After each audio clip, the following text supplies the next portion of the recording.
ഞാൻ ആദ്യം ബഹുമാനനായ ശ്രീ ചേക്കുട്ടി സാറ് പറഞ്ഞതിൽ നിന്നും തുടങ്ങാം. ചേക്കുട്ടി സാറ് പറഞ്ഞൊരു കാര്യം അദ്ദേഹം പറയുന്നു, ഇപ്പോൾ സി പി എമ്മിൻ്റെ നേതൃത്വത്തിൻ്റെ നിയന്ത്രണത്തിൽ നിന്ന് പോയിരിക്കുന്നു. അണികളെല്ലാവരും കൂടി ഇപ്പോൾ അക്രമങ്ങൾ നടത്തുകയാണ്. ഇവരൊരു കൾച്ചറിൻ്റെ പ്രശ്നമാണ്. സാർ, എനിക്ക് വിരുദ്ധ അഭിപ്രായമുണ്ട്.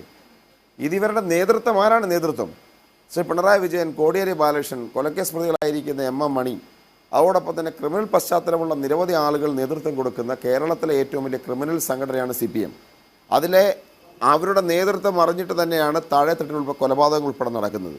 ആ കൊലപാതകങ്ങൾക്ക് സംരക്ഷണം കൊടുക്കാനുള്ള പാർട്ടി തീരുമാനം ഇവരെടുക്കാതെ, ഞാൻ ചോദിക്കട്ടെ, കോടിയേരി ബാലകൃഷ്ണനും പിണറായി വിജയനും ഈ മണിയുമൊക്കെ ഒന്നും അറിയാതെ കുഞ്ഞനന്ദന് പരോൾ അനുവദിക്കാൻ വേണ്ടി ഗവൺമെൻറ് നീങ്ങുമോ? ജയകൃഷ്ണൻ മാസ്റ്റർ ക്ലാസ് മുറി കയറി വെട്ടിക്കൊന്നവർക്ക് മൊകേരി സഖാക്കൾ എന്ന് പറഞ്ഞ് ഫണ്ട് പിരിവ് നടത്താൻ ഇവരനുമതിയില്ലാതെ നാട്ടിലെ അണികൾ മാത്രം തീരുമാനിക്കുന്നതാണോ?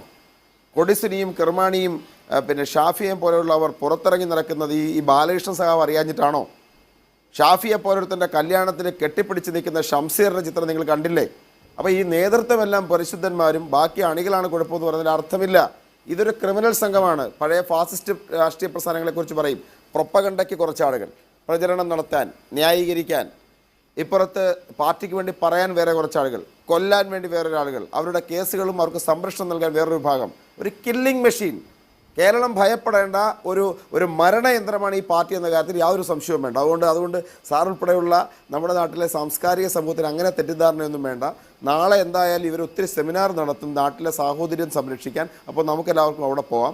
ബഹുമാന്യായ ശ്രീമതി KR മീര, ഞാൻ ആരാച്ചാർ എഴുതിയ ആളാണ്, വളരെ ബഹുമാനിക്കുന്ന സ്നേഹിക്കുന്ന ആളാണ്. പക്ഷേ മഹാത്മജിയുടെ ചിത്രത്തിലേക്ക് വെടിയുണ്ട അർപ്പിച്ചപ്പോൾ ഇടതുപക്ഷത്തിലേക്ക് നോക്കാമെന്ന് പറഞ്ഞു. ചന്ദ്രശേഖരൻ്റെ ചിത്രത്തിലേക്കുമൊക്കെ തന്നെ ഇവർ നോക്കണം. ഷുക്കൂറിനെ കുറിച്ച് ചിന്തിക്കണം, ഫസലിനെ കുറിച്ച് ചിന്തിക്കണം, ഷുഹൈബിനെ കുറിച്ചും പാവപ്പെട്ട ശരത്തിനെ കുറിച്ചും ഈ മറ്റേ കൃപേഷിനെ കുറിച്ചും ചിന്തിക്കേണ്ടതുണ്ട്. ഒന്നാമത്. രണ്ട്, ഈ VPP മുസ്തഫ പറയുന്ന കാര്യങ്ങൾ, ഇവർ ക്രിമിനൽ പശ്ചാത്തലമുള്ള ആളുകളാണെന്ന് പറഞ്ഞു. നമുക്കറിയാം, ശ്രീ നിഷാദ് മനസ്സിലാക്കേണ്ട ഒരു കാര്യം, നമ്മുടെ നാട്ടിൽ എന്തു ദുരുപയോഗം ചെയ്യാൻ പറ്റുന്നൊരു വകുപ്പാണ് ഈ 308 എന്ന് പറയുന്നത്. ഇപ്പോൾ ഉദാഹരണത്തിന് അഭിഭാഷകർക്കറിയാം, ഒരു വടിയെടുത്ത് അടിച്ചു, എൻ്റെ തലയിൽ കൊണ്ടുവന്നെങ്കിൽ ഞാൻ മരിക്കുമായിരുന്നു, പക്ഷേ അത് മുഖത്ത് കൊണ്ടില്ല, എൻ്റെ സൈഡിലേ കൊണ്ടുള്ളൂ എന്ന് പറഞ്ഞാൽ 308 ഇത്രയും വധശ്രമ കേസ് എന്ന് പറയുന്നത് ഈ 308 കാര്യമാണ് ഈ പറഞ്ഞുകൊണ്ടിരിക്കുന്നത്. എത്ര ആളുകളെ CPMൻ്റെ ഭരണസ്വാതന്ത്ര്യത്തിൽ എത്രയോ നിസ്സാരമായ കേസുകളിൽ വധശ്രമം ചുമത്തി കൊടുക്കുകയാണ്. അപ്പോൾ അതുകൊണ്ട് ഇവർ ക്രിമിനൽ പശ്ചാത്തലമുള്ള ആളുകളാണെന്ന് മുൻവിധി കൊടുക്കുന്നത് ശരിയല്ല, ഒന്നാമത്തെ കാര്യം. ഇല്ല, രണ്ട്, അതല്ല, ഇവർ അല്പം ക്രിമിനൽ പശ്ചാത്തലമുള്ള ആളാണ് ഇതിലെ ചെറുപ്പക്കാരെന്ന് കരുതുക. കൊന്നുകളയാൻ ആരാണ് തീരുമാനിക്കുന്നത്? ഈ രാജ്യത്തിൻ്റെ CPMൻ്റെ നേരത്തെ VPP മുസ്തഫ പറഞ്ഞൊരു കാര്യം, പിന്നെ അത് ഞങ്ങൾ ഏറ്റെടുത്തിട്ടില്ല. ഏറ്റെടുക്കാൻ നിങ്ങളാരാ? ജയ്ഷെ മുഹമ്മദോ? നിങ്ങൾ ഏത് കൊലപാതകം ഏറ്റെടുത്തിട്ടുള്ളത്? CPM ആണ് കൊല്ലം. നിങ്ങൾ ചന്ദ്രശേഖരൻ്റെ കൊലപാതകം ഏറ്റെടുത്തോ? ഫസലിൻ്റെ കൊലപാതകം ഏറ്റെടുത്തോ? അരിയിൽ ഷുക്കൂറിൻ്റെ കൊലപാതകം ഏറ്റെടുത്തോ? ഷുഹൈബിൻ്റെ കൊലപാതകം ഏറ്റെടുത്തോ?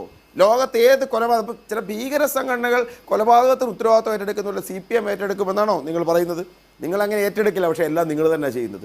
നിങ്ങൾ കൊല്ലും, നിങ്ങളുടെ സംസ്ഥാന സെക്രട്ടറി അത് നിഷേധിക്കും, കുറേ സാംസ്കാരിക നായന്മാർ അതിനുവേണ്ടി കണ്ണീരൊഴുക്കും, നിങ്ങൾ മാനവികതയ്ക്ക് വേണ്ടി നിങ്ങൾ സെമിനാർ നടത്തും, ഇതേ കൊലപാതകർക്ക് നിങ്ങൾ മാനവികതയ്ക്ക് വേണ്ടി, സാഹോദര്യത്തിന് വേണ്ടി നിങ്ങൾ ഫണ്ട് പിരിക്കും, നിങ്ങളുടെ അഭിഭാഷകർ അവർക്ക് വേണ്ടി ന്യായീകരിക്കും.